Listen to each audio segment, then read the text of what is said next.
All right, guys, we are back for another jam-packed episode of 0 to 100,000 in real estate. We've got an incredibly special guest, somebody I've followed since I've come into real estate. Jon, welcome to the show. Hello, how's it going? Very good, very good. How are you?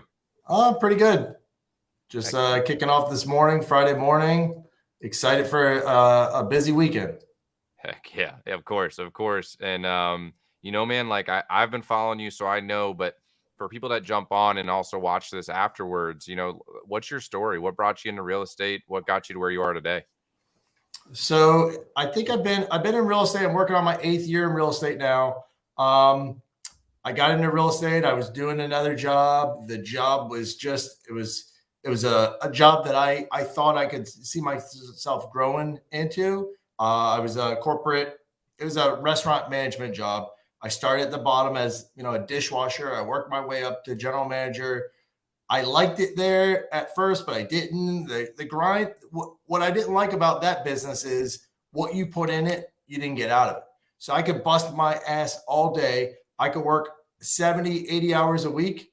And at the end of the week, the store was still a disaster. And because the other management, other employees didn't care.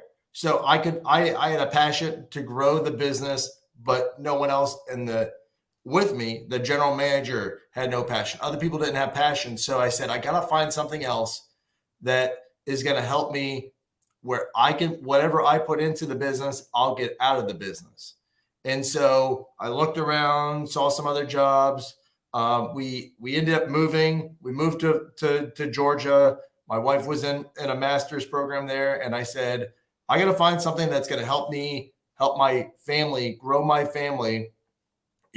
She couldn't work. She was in a master's. She was accumulating money, student loan debt. And I said, I got to find something that's going to help me grow my family. And so I took a job where I actually made about $10,000 less that year. And I went to property management. And I helped grow that property management company. And then after that, the guy said, hey, it's going to take you, you just turned around my entire company. And this is not the business for you though. This is not, you're way too much. You're working way too hard for what you're getting out of this. I need you to become my buyer's agent. And I said, I don't know. I don't think that's for me. I need a steady paycheck. Give me a raise is what I told him. I was making $33,000 a year. I said, give me a raise. Give me $45,000. And he says, no. He goes, I'm going to make you a limited amount of money. You put in way too much money, way too much work, to make what you're making. And I can't even pay it because, it just doesn't make sense on my side. Yep. And so he said, in 6 months, you're going to become my buyer's agent and you're going to, train someone else, but you're going to be out of the business or I'm going to fire you. And I said, okay, I'll try it. I said, well, if it doesn't work out, I want to become your property manager again. He said, no problem. You'll always have a job with me, but you can make $30,000 or you can make a limited amount of money. And so I did it. And so it's just every day I came to the office, exactly what I did in property management, and I did it in sales. And I didn't know what I was doing. And he always laughed at me. He said, you're the most awkward agent I've ever saw. He's like, you don't know what you're doing. You have the mindset of, you're working at the restaurant and you didn't have the mindset of you're dealing with people who in that area, it was high military officers that we were selling homes to. And he said, you don't even know anything about the military. You don't know anything about the area. You don't know anything about homes. You don't know anything about construction. People ask you about questions you don't know any answers to. He goes, at the time I was still selling maybe 1 or 2 homes a month. That was in maybe month 1 and 2. And then out of nowhere, I said, I got to do homework. I got to find out what other people are doing. I got to find out what I need to do. And I worked literally, I got to the office at 8:30 in the morning and I'd leave at 8:30 at night, maybe later, for like 4 months. Yep. And I kept telling my wife, I'm building systems. And she says, well, what does that mean? And I said, you'll see soon. and what it was is I was calling, emailing, texting people all night. Didn't matter. Finding homes, searching for homes, doing whatever it took that I could get there. And finally, the showings start piling in. And so in the first 9 months, so my first closing in 2015 was in March, and I started maybe in middle of January. And so 2015, I did 28 closings that month or that year. And the GCI then, the average sales was about 200,000 then. And I made $87,000 that year. And then it just kept flowing in, flowing in. And agents that were on the team with us started falling out, because what they would do is they would hit their number for the month, or for the, hey, I want to get 2 closings or 3 closings in a month, and then they were gone. Yep. And so it opened up opportunity for me, because the leads are coming into a system and those agents are gone. So it was like, hey, free leads for me. Instead of going round robin, now I'm getting all the leads. Yep. And so I just, closing after closing. The biggest thing that hurt my business, though, is in 2016, and it was at the time, it was the biggest thing that hurt my business. In 2016, in April, my wife graduated PA school with over $100,000 in student loan debt, and she said, I cannot find a job anywhere here in Georgia. And it was the biggest month in my real estate career at that time. I had 8 closings that month, and I was going to net like $40,000 that month. It was setting up to close. And she said, we got to move back to Florida. She says, I can't find any jobs here. I'm seeing all these jobs in Florida. And I said, I finally made it. I finally did exactly what my goal was, to make what in 1 month, what I was making at Steak and Shake in a year. Yep. And I said, that's what I needed to do. And now you're saying I got to leave. And I said, I don't know. Think about it. Let's talk, And she was like, hey, I can drive an hour and a half each way to work, to go over to, we were in Savannah, to go over to Statesboro, to go to Jacksonville. I could go work every day for an hour and a half drive each way, if you think that's what we need to do. I said, now happiness is more important for you. We can move back to Florida. And literally I moved back to Florida, and I had to build my whole database again and build everything that I had known of real estate all over again. Yep. And that was probably a big setback for me. But what I said is it's just another hurdle in the business. And how can I overcome it? I'm going to do exactly what I was already doing. I built my business with this guy, Randy Bocook, back in, he's an EXP agent in Georgia. I'll do it again myself. And I got his knowledge, and he's been my mentor my entire real estate career. I'll do exactly what he did now. And he's not my, yes, we're working together, but we're not working against each other. We're going to work, and I'm going to do exactly what I did before. And so it pretty much, I just hit the books. My database back in Florida was people who were working at Steak and Shake. I said, maybe those people can buy, maybe they can't, but that I got to build a business of people of, what I want to look like, what I want to do, what type of buyer, what does my niche buyer look like, or my niche seller, my niche market look like, and how can I farm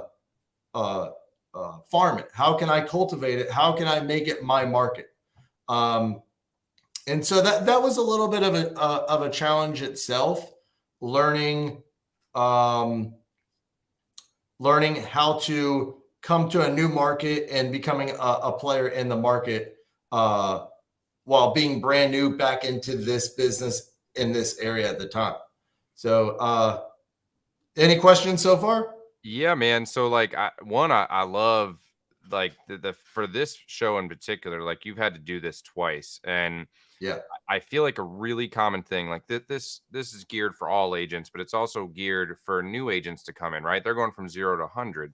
And one thing that you've overcome was the mind state of the steady paycheck, the security, right? Because you learn that there's security in your effort, right? But what was it can you remember back in that mind state where he was great guy, by the way. Like, I want to hug this guy for you, right? Like, for real. Yeah. Like, I mean, I'm sure that he had his bad sides or whatever, but like Sure. this guy forced you to become who you are. Like, he didn't leave you an option, right? Like, Right. there was nothing in between. What went through your head as you were evaluating, like, going from I get a paycheck and I'm an employee to I'm all on my own. I'm 100% commission based. Like, what were some of the thoughts that you had to go through and overcome? So really, my wife really helps me out because she's one that says she's a big risk taker, and the fact is she doesn't. She says, "Hey, whatever, it's God, really." But she's saying God's going to lead you. You know, you just got to follow and take a chance. And what's the worst that's going to happen? Is that I'm going to go back to Steak and Shake, right? Love it. I've already been to the worst. So it's not, it's only going to move forward, you know? I got, but what my grind was, is that I got to pay the bills. And if I don't pay the bills, I was struggling to make a $900 a month mortgage payment and HOA payment. And I said, is like, we were scrapping all of our money together and we bought a house and, you know, we got on the bond loan, we got everything. And my wife actually handled everything. I was working all day. And that was when we were in Florida and she was buying the home in Georgia. And she was like, you know, hey, we got to make $1,000. My goal was I got to make $1,500 a month. And now it's like, you know, and Randy would laugh. He would tell me, I was like, yeah, I got a closing today, $1,200. And he was like, bro, one day, and this is like the most fortunate thing he ever told me, and I still remember it. He said, one day that $1,200 check to you is going to be like, right now it's the biggest thing, the biggest check you've ever gotten. But one day it's going to be like, man, $1,200. And it's true. It's that whether it doesn't matter what you're looking at, though, is that you always got to have closings coming in. But $1,200 is what I needed almost to make my money for the month. But at $1,500 was what I needed to make. And at $1,500 a month, I didn't say, hey, I made $1,500. Now it's time to give up. It's that I got to say, what if I fail in the business? The market was just turning then. It was 2014, 2015. The market changed in 13. And I said, what if it has another dip in the recession? The change of presidency was coming up. We didn't know interest rates was at 3.25% then too. And we were saying ultimate low. The Feds are going to raise rates and it's going to tank the real estate market again. And I said, I gotta have at least 6-month reserve so that if I'm out of the business in 6 months, I'm gonna be back at Steak and Shake, but I'm gonna have a little bit of cushion this time. But I said I gotta keep working. I gotta keep making as much money as I can right now until the market crashes. Yep. And as I'm talking about this is exactly what we're saying now. We got to make as much money as we can right now, and if the market crashes. But if the market crashes, I'm not going to crash this time. The market is going to keep, people are still going to want to buy. People are still going to want to sell. People are still going to die. People are still going to be in foreclosure. People are still going to have short sales. That happened 6 months ago. People were still in foreclosure and the market was the best it's ever been. And you always say to yourself, why is there a foreclosure? Why is there a short sale right now? It's because there's a lot of unknowns. Yep. And the business allows you to have so many different revenues and so many different ways of selling real estate. There's not just buy and sell. It is buy and sell, but there's a lot of different ways. You don't just go on a listing appointment, get the listing, and that's it. There's probates, there's divorce, there's bankruptcies, there's, you know, foreclosures. There's a lot of different niches that, you know, could be a revenue, it could be an avenue that I take, could not be, but it might not be for me, but it might be for other people. And it's just the building of the business. It's the mindset of you got to keep working and you hit your goal, but what else can you go to? What, you know, are you building the business for next month? I've got a question here, and we're going to segue to the big question of the show, but I think I'm excited to put this one up here because I've kind of heard enough where I think I know what the answer is going to be. And I think it's going to be really good for Cindy to hear this. So Cindy said, what system did you use to get leads? Right. Then you can go about this. I personally, I think that when you came here to Spring Hill, I'd really like, I think that that's the better way to answer this one. Cause at the other one, you had direct mentorship with local area knowledge. Like when you came Right. here, what system did you use to get leads? So, I didn't have a system. I had a system back in Georgia. We used Conversion Plus, which is now KV Core. Um, I changed brokerages to a team, and for 2 months, I was on a team in South Tampa, and I was selling homes in Clearwater. And they didn't have they had all bad systems, I feel like. And so when I went back on my own, so I skipped out this part, and I'll get to the question here in a minute. Is when I came to Florida, I joined a team for 2 months, and then I said the team's not for me. It wasn't Randy's team. It's an awkward team. I got pushed off. I was working all. They said I was going to be working North Pinellas, so Palm Harbor, Dunedin, Tarpon Springs, all that area, and I was going to work all the buyers. Instead, I got $90,000 buyers in Holiday, and the other agent was working $600,000 buyers in Palm Harbor. And my first check on the team after the split and all their other nonsense that they got is I got out of working this buyer in Holiday, I got $548. And I said, I did all that work for $500. And I just had a month in Georgia where I made 40 grand. I said, this is not, this isn't working out. This isn't going to happen. And I went out on my own, actually. And I said, all I know is buyers. I got to figure out listings. I used to watch Randy go on listing appointments. I was fortunate to go with him sometimes just because he wanted someone to go with him. But, he wasn't trying to teach me the business. He didn't know I was going to leave him. And so I listened to him, but I went out on listings and I failed a bunch of them, and I learned. But what I did is I looked at an area. I looked at my database, which was Facebook. I looked at my phone book, which was all Steak and Shake employees. And then I looked at where I wanted to go. Where was I going to live? Where was I going to eat? And I said, where I eat is where I'm going to live. And so we were buying a home too and everything. I bought in a neighborhood, and I literally pulled out the property appraiser card, and I printed out every single house in that neighborhood, and I wrote handwritten letters to every single person.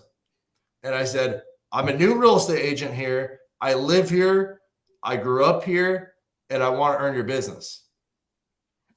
I'm here to help you. I know the market here, and I'm here, and let me be your agent when you're thinking about buying or selling.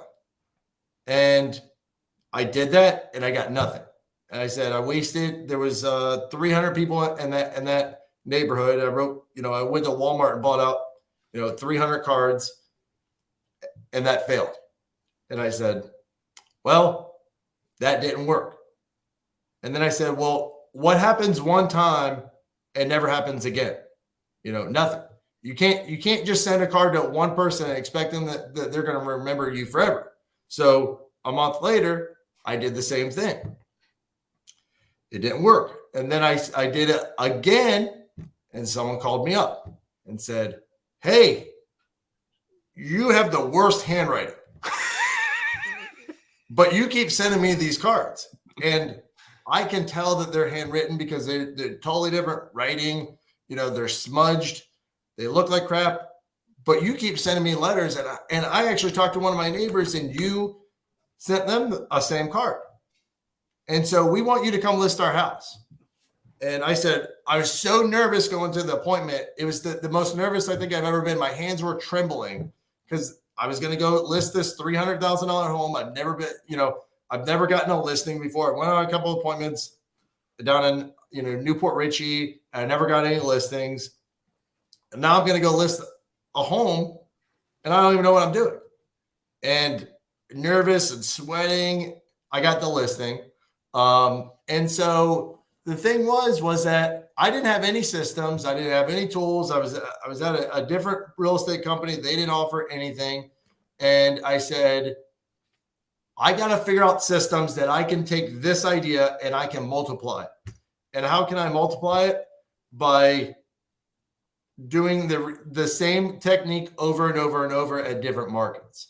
And so I can't write handwritten notes all day, but I hired my sister-in-law at the time she was in high school. I said, I'll pay $1 per card to write out all these cards. And I gave her a stack of addresses this thick. I said, go. And she did it. Boom, boom, boom, boom, boom. And she kept doing it and doing it and doing it. And so that was what first took me to where I needed to be. I was doing Facebook ads at the time back in 2016. Facebook ads, no one knew how to do them. I would manage them all myself. I would watch YouTube videos all day on how to grow the best real estate ads. I switched brokerages again, and I got Conversion Plus again, and I used that as my CRM. And I fed all my traffic from Facebook to my CRM, and that's how I did it. I do it, I've done it now since then, but I've never done any Zillow or Realtor.com or any big sites. Everything was Facebook or personal handwritten notes. So like I had a feeling you were going to kind of get there, right? Like where like you were just you had to figure it out. And that's the one thing that I feel like makes you successful, right? Is that in your heart that when things get tough that you're going to figure it out. Do I need to shift what I'm doing here? What do I need to do? And Cindy, I don't know. Cindy could be a 20-year veteran that has a mega business, right? And that could just be a great question.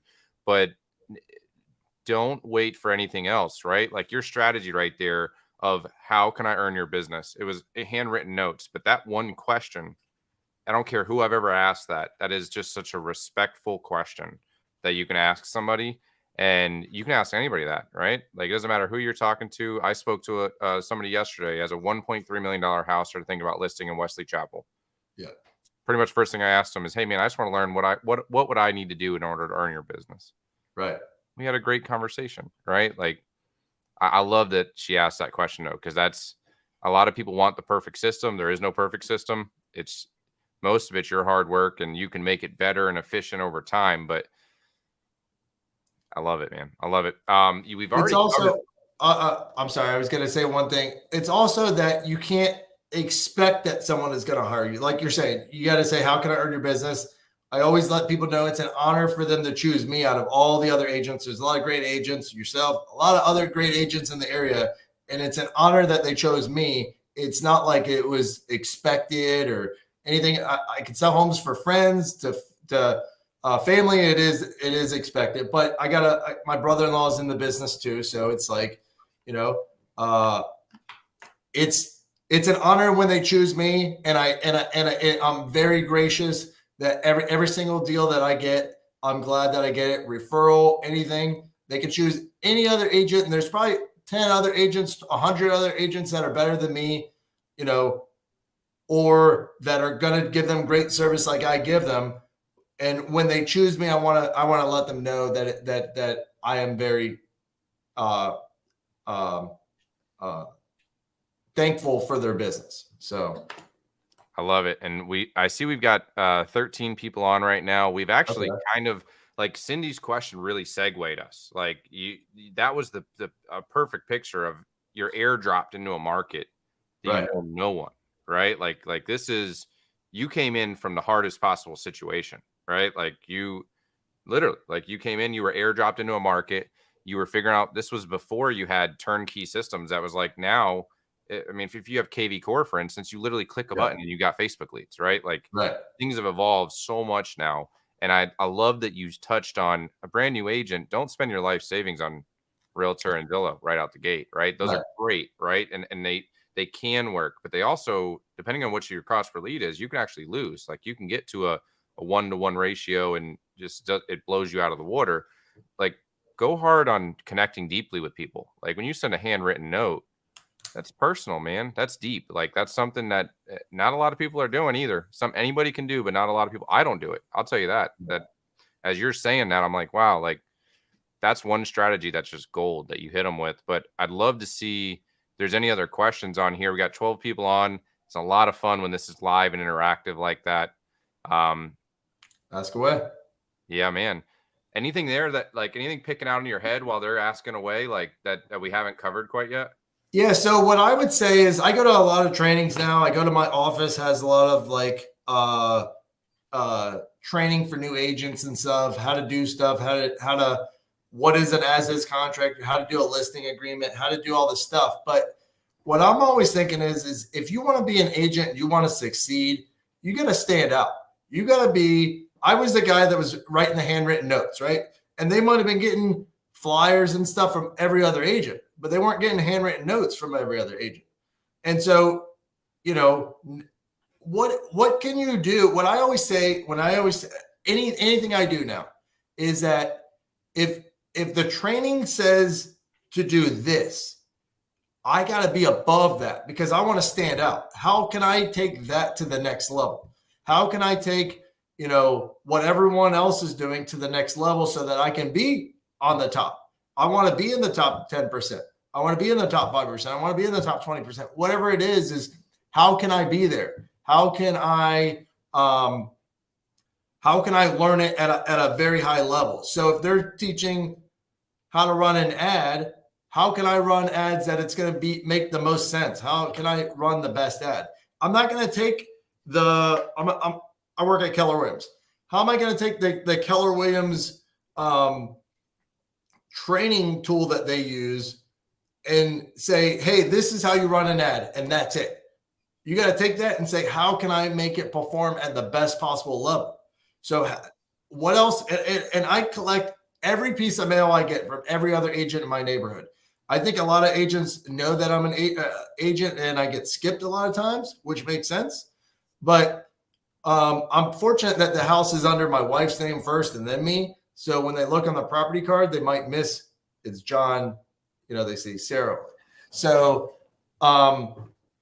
but I look at every piece of mail and I say, that's a nice piece of mail and I like it. How can I make it better? How can I just got that and my whole farm I have all my family members, they give me their mail too. And I say, that's a great piece of mail. How can I make it better? That's a great ad on Facebook. I'll take a picture of it. I'll screenshot it. I'll say, now I need to make it better. And so you can't do the same thing that I'm doing because if you're a new agent or what that James is doing, because if you're a brand new agent and you're competing against John and James and they say, hey, we see this guy that's doing a bunch and we got the same letter from John, James, and Sally. How's Sally going to stand out? Well, Sally has to do something better than James and I. And there's a lot of better ways to do it. It's just that you got to be thinking outside the box all the time and you got to put in the energy. And, just to couple that, right? We got a couple of things here I want to pull up on the screen, but, I think what you're saying is that no matter what strategy that you perform, right, that you go with, as you get your feedback, right, like what is it that I can improve on, right? Reinventing the entire wheel, forget that, right? There's too many Right. good things out there that you just gave a great strategy that can be airdropped in just about any neighborhood or area and then improve it over time, right? Does it make sense to include a picture of yourself? Does it make sense to include a QR code to your website? Like you can optimize Right. what you're doing. I have one from Amaya, and forgive me if I said that name wrong, but I think that's probably it. Before I go to Amaya, I just want to give Cindy a quick challenge and something I would really love. Cindy, I love it. I love it that you were inspired here. If you could, when you write that first handwritten note, if you could take a picture and just drop it on my LinkedIn, like I would love to say, like, hey, like this is what it looked like. This is what I wrote. I think that would be a great level of accountability too. And I love that you're going to go out there and crush it. And Amaya, so I'm going to leave this one over here Real to quick, John. can I show her? She's sending out postcards. My postcard now, I said, I'm going to grab this off my desk real quick. 1 second. Yeah. I said,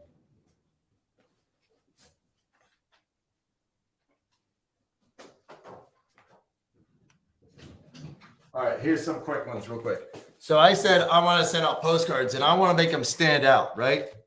And so I sent out all these right here, all these postcards, and they were 6x11, and they would just say, like, this one's a good one. Our goal is to provide you quality results. History show we deliver. Whether you're selling or buying a home, we're here for you for all your real estate needs and solutions, right? That's what this one said. And then I said that one wasn't good enough, so I went to a bigger one, right? And I got this one. This I just sold. I don't know what it says. I sold $13 million that year, right? And then I said, I got to even get a bigger one. And now I got this one. It's even bigger, right? And I just keep making them bigger because I want them to stand out. So it's that, are you standing out between everyone else? Are you just selling the same thing everyone else is selling? How's your postcard? Because postcards will sell homes too. And it's a cheaper way to do it is, what does your postcard look like versus everyone else's postcard? Yes. That's the thing. And when are you sending it out? So I used to send out on every just listed and every just sold. And then I said, if I'm never going to send them out anything else, is the just listed, especially the just sold, even going to help my business? Or am I just wasting my money? Because I could go sell to a neighborhood. I don't know. I'm going to think of a neighborhood that I've never sold one home in, Connerton. And I'm going to say, I'm going to go get a listing there, and I'm going to go work a buyer, and I'm going to send a just sold postcard to that neighborhood. And then I'm never going to send them else anything else ever again. There's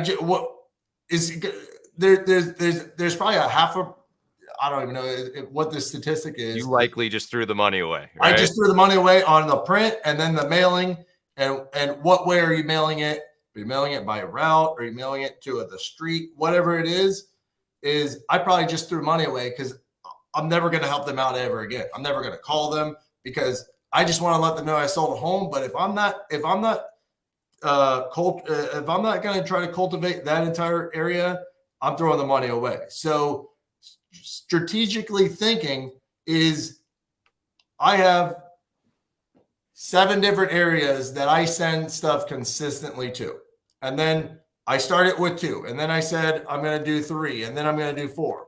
And then, it just kept growing and growing and growing. Sometimes I say, well, now I'm sending out too many areas that I can't manage myself. I'm going to cut back on some of the areas. And I send maybe once a month, once every 2 weeks, whenever it is. I just keep sending them stuff over and over and over because I know I got to be in their face, because they might not be thinking about real estate now, but in a month they might be thinking about real estate. And so I want to be in their face when they're thinking about real estate. So it has to be consistent. I love it. And I'm going to shift here for Amaya. I think this is a great question. I'm a brand new agent with my first open house tomorrow. Congrats, girl. I love it. I love that you're out there and you're doing the work. What do you suggest to stick out and receive the best turnaround? Turnout. What was it? The best turnout. Turnout. Yeah, not turnaround. So what I always push to my agents is get as many signs as possible. Don't put 4 signs on the ground and expect 500 people to show up. 4 signs, you got to put, if there's a turn and it's the smallest turn, you got to put 5 signs up. If as many signs as you can afford, as many signs as you have, put them all out. Never think that there's too little or, hey, the sign might get stolen. It might get stolen. Signs get stolen all the time, but that $5 might get you, $5,000. So, and really just, I don't know, know the home and know the area around it. So the home might not sell, but you might be able to sell them something else around there. So know what's available and know how your open house home is gonna be different or stand out between the rest of the homes in the neighborhood.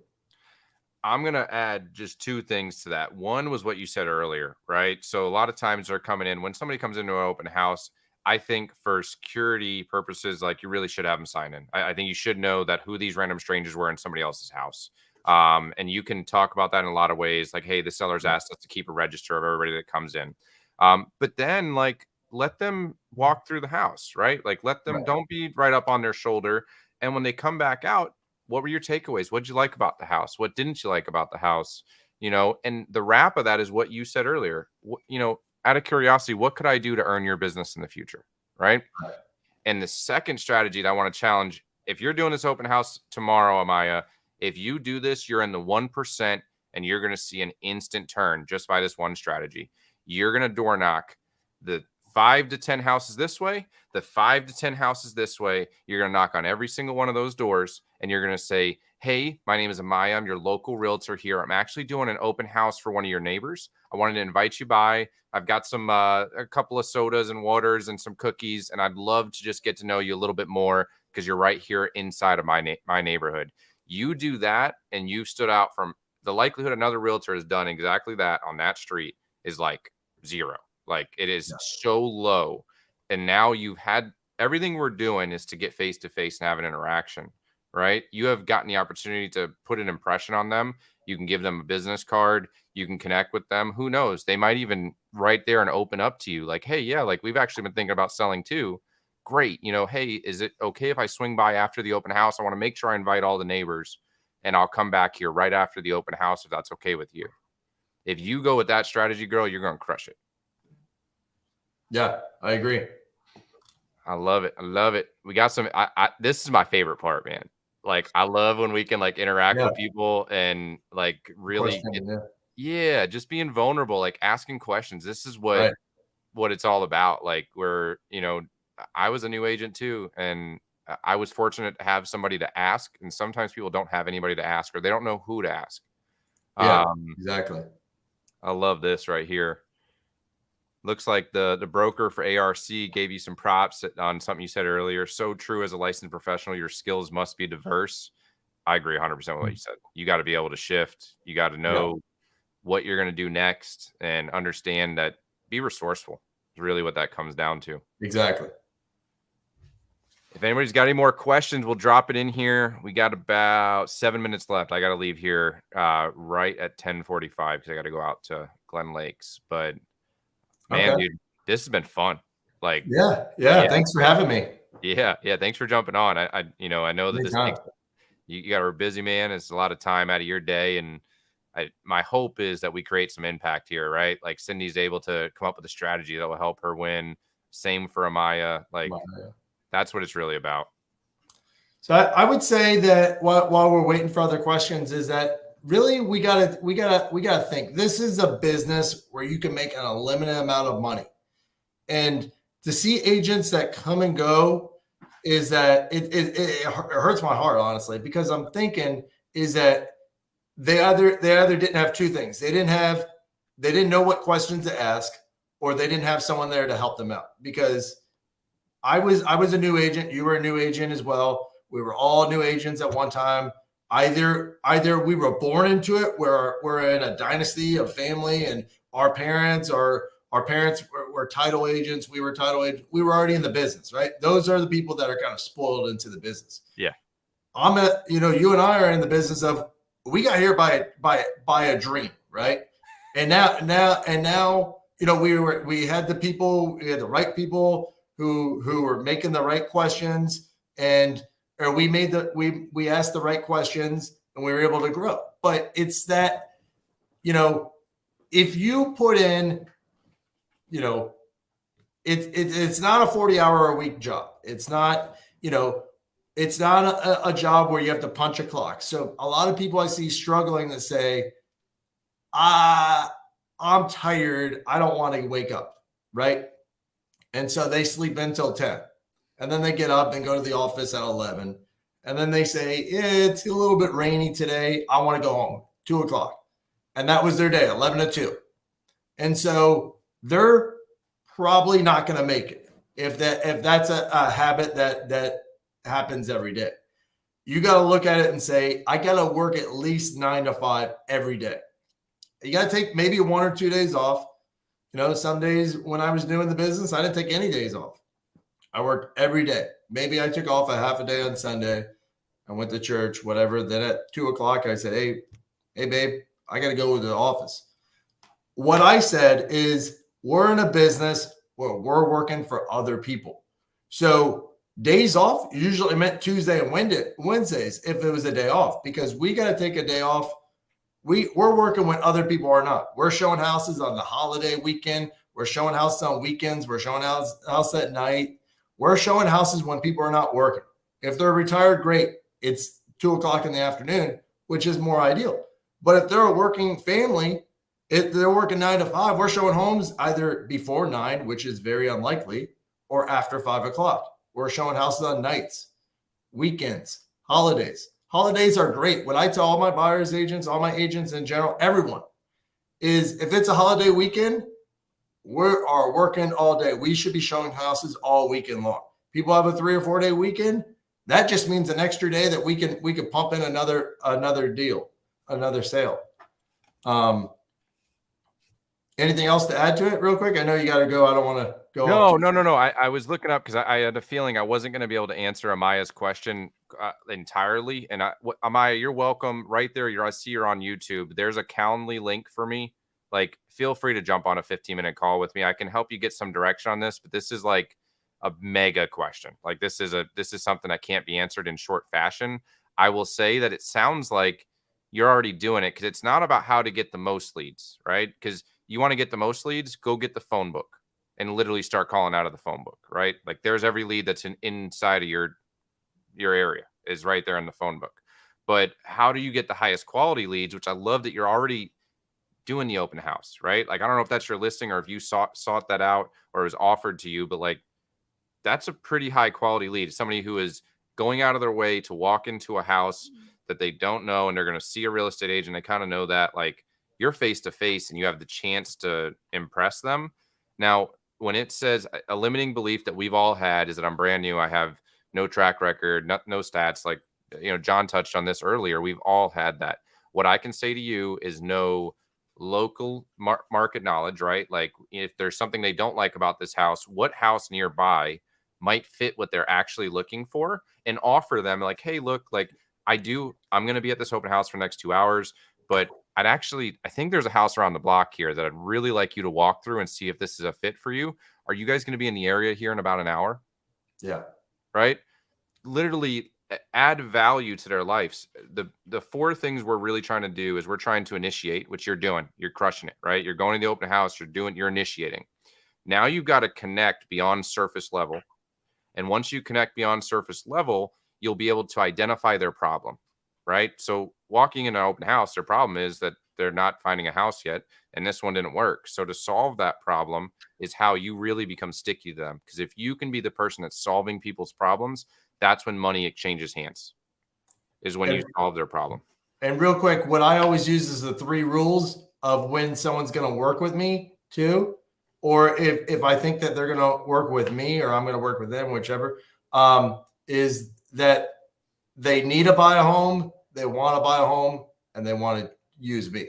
And so if they don't need to buy a home, then it's not going to be a really good lead for you, because it's going to be like a hobby for them. So you gotta kind of pick and choose, the area, the buyers. So when you say is how do you get the most amount of leads, you want the best leads. You don't want the most leads, because the most leads might be, you're going to become a tour guide is what I say. You're going to show them all the homes and wherever you live, all the homes in your market, and then they're never going to pull the trigger. So they have to find a home. They need a job relocation, or they're getting their lease ends, or whatever it is. So I love it, man. I love it. This has been a ton of fun. Yeah, man. This year we'll do this again sometime. Yeah. I know your time's valuable.